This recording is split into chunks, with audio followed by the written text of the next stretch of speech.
Khari, what are some of your favorite albums from the decade and why? Yeah, I had a pretty long list. A lot of the usual suspects, like Watch the Throne, Igor, even though it's from this year, I feel like it deserves to be up there. Flower Boy, Control, All American from Joey Badass. Yes. Konnichiwa, Skepta, that's a big one for me. Gang Signs in Pair by Stormzy. I know he just dropped a new one, but definitely Gang Signs in Pair. SZA, Control was amazing. Yes, it was. So I had a lot. But I did have some controversial choices. Yeah, that's what we're looking for. Stir the pot a little bit. Yeah. All right. So one of my controversial choices was Playboi Carti Die Lit. Okay. Because so the way I justify this, mumble rap was one of the biggest trends of this decade. You can't Safe to deny say. that. Yeah, it was. Starting from like 2013 onward. So it really defined the majority of the decade. And my personal opinion is that Die Lit is the pinnacle of mumble rap. People call him an innovator for a reason, you know. Yeah, Playboi definitely. Carti. So I think it's the best album of one of the top trends to occur in this decade. Yeah. So I feel like it deserves to be up there.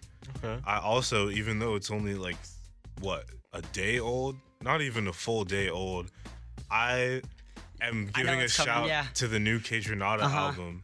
yeah.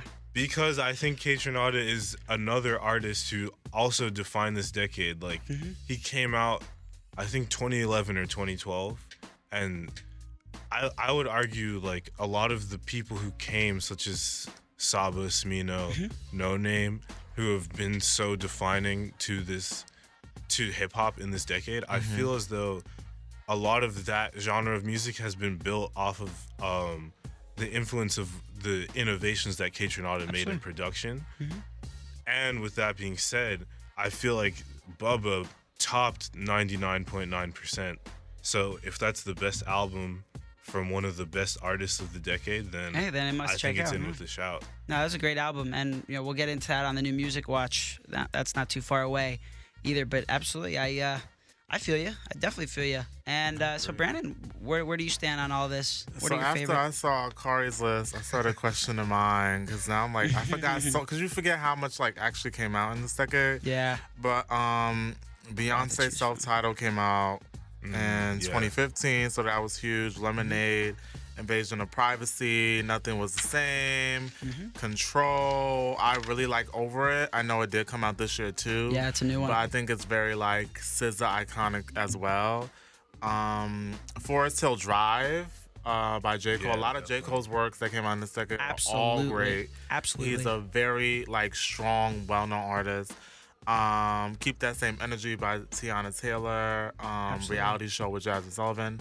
It's like so much. This decade had a lot of like great music. Absolutely. Definitely. And we didn't even mention Kendrick Lamar's entire discography. That's where I was headed. That's where I was headed. Frank his Ocean's mixtapes. entire discography. That's exactly where I was going. 100%. Janae Aiko. I would argue Rodeo should be in there. Travis Scott, Janae Aiko, of course. Absolutely, I'm with you on that completely. I was gonna say, and nothing. I know Khari. I know you guys share a very just precise appreciation for Kendrick, like I do. And I was talking to you, Khari, last night, like how among the masses, at least, like that guy's just so underappreciated. Like man, I feel like people say like when you put up a poll on your Instagram at Troy's Patones, but when you put up that poll like who's the artist of the decade, you said it should be either Kendrick or Frank. Frank got an overwhelming amount of support as opposed to Kendrick, and I literally hit you up. I was like, people don't realize, like people I think don't realize.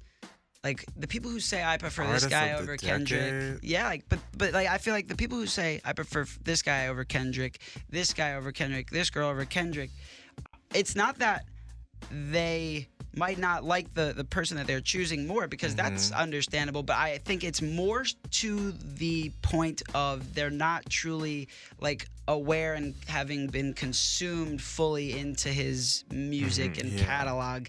Like I swear to everyone listening that like damn you said last night when we were Yeah, he discussing, did. like, it's I probably saw. a 10 out of 10 album, and I'm not gonna give you much pushback there. If that's when you really have to listen to the lyrics. It won a Pulitzer for a reason, you know, Exactly. not because it sounded groovy and all that. And I understand, like, It was good. yeah, people listen to music for their respective different kind of release that they're looking to get out of it.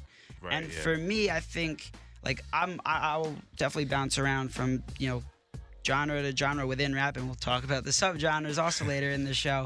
But one thing that, you know, I feel is important is, like, a guy like Kendrick Lamar, who you listen to the lyrics, it's like a culture.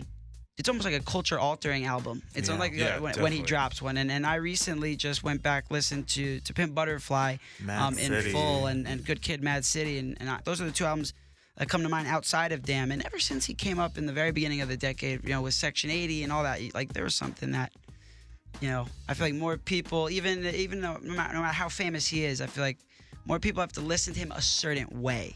Yeah, I Just agree. like J. Cole. Definitely. Absolutely. Thirsty, trying to choose. I got the juice.